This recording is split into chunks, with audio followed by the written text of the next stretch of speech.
सच्चे संत हमेशा सहज और सरल होते हैं। मुरारी बापू भी उनमें से एक हैं। व्यासपीठ पर बैठकर जो उनका भाव रहता है, वैसा ही भाव सहजता और सरलता का व्यक्तिगत जीवन में भी रहता है। अगर किसी कथा में, किसी प्रसंग में कहते हुए कोई त्रुटि निकल आती है, तो मुरारी बापू सहजता और सरलता से स्वीकार करने में कभी पीछे नहीं हटते। तमाम ऐसे संतों को कई बार देखा गया है कि विवाद खड़ा होने पर वो अड़े रहते हैं, अडिग रहते हैं। अगर मुरारी बापू की गलती भी नहीं हुई तो बड़े सहज और सरल तरीके से वो स्वीकार कर लेते हैं। वो कहते हैं कि मेरी कोशिश होती है कि किसी का मन आहत ना हो। मुरारी बापू एक जगह कथा कह रहे थे। कथा के दौरान कुछ प्रसंग भगवान श्री कृष्ण और बलराम पर आया और इस प्रसंग को लेकर यादव समाज के लोगों में आक्रोश फैल गया।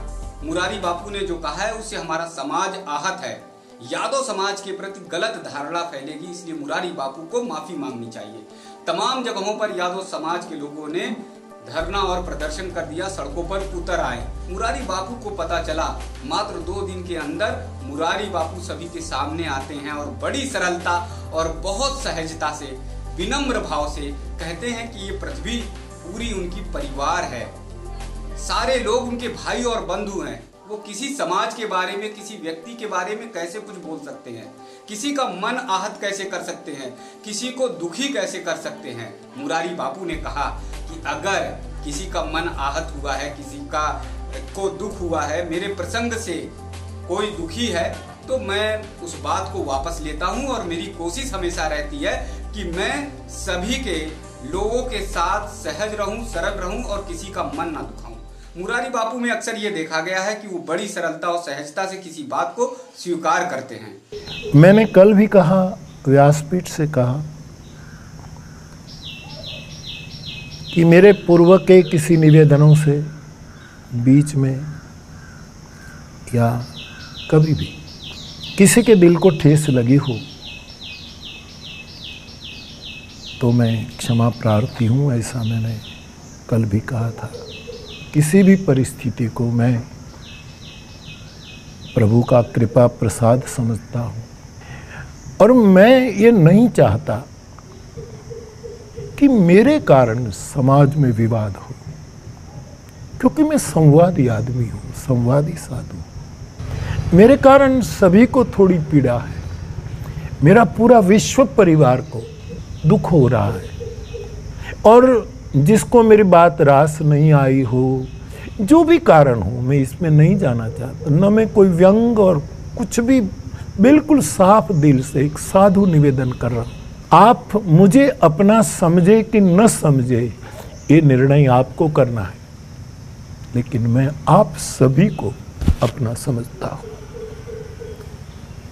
और ये मेरा वादा है, एक तलगा जरूरी वचन है। दुनिया मेरी वसुधा, मेरा परिवार है। मेरी दृष्टि में लाया गया, मैं ऐसे पत्र भी ज़्यादा नहीं पढ़ता हूँ, न वीडियो देखता हूँ, न कुछ।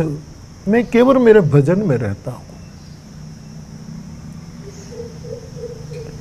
लेकिन जब मेरे जानकारी में डाला जाता है कि जरा इस पर जरा आप पढ़ लो, सुन लो। एक ये बात भी आई कि बापू ने भगवान कृष्ण के बारे में कुछ ऐसी बातें कह दी। मेरे भाई बहन, कृष्ण मेरा इष्ट देव है, लेकिन मैं आपको मेरे दिल की बात कहता हूँ। ये जवाब दे करके जब मैं व्यासपीठ से जब उस दिन की कथा पूछ, उसके बाद मेरे दिल को बहुत पीड़ा हुई कि मैंने ये क्यों कहा। मैं कोई शास्त्रार्थ करने थोड़ा निकला, मैं कोई वाद विवाद के लिए थोड़ा हूं। मेरे जवाब से किसी साधु का दिल दुख जाए तो मैं क्यों अपराधी ठहरूं। मुझे बहुत पीड़ा हुई थी, इसलिए इस बार मैं कोई खुलासे नहीं, कोई शास्त्र प्रमाण में नहीं जाऊंगा। मैंने मेरे इष्ट देव, मेरे प्राणेश्वर भगवान श्री कृष्ण की वेदना व्यक्त की, लेकिन हाँ, कई ग्रंथों से, कई विचारकों से जो सुना, एक हाँ प्रस्तुति मेरी थी, कोई विधान, कोई बातें आपको अच्छी न लगी हो, किसी कारणवश, तो इसका जिम्मेवार मैं हूं। और इस जिम्मेवारी कबूल करते हुए मेरा कोई इरादा नहीं बाप, आपको अच्छा नहीं लगा ये वाक्य, लेकिन मुझे बोलने दो। इस दुनिया में किसी का दिल दुभे इससे पहले मैं समाधि लेना पसंद करूंगा। मैं त्रिभुवन वट की छांव में बोल रहा हूं। आपके दिल को ठेस पहुंची हो तो मैं फिर एक बार क्षमा प्रार्थी हूं,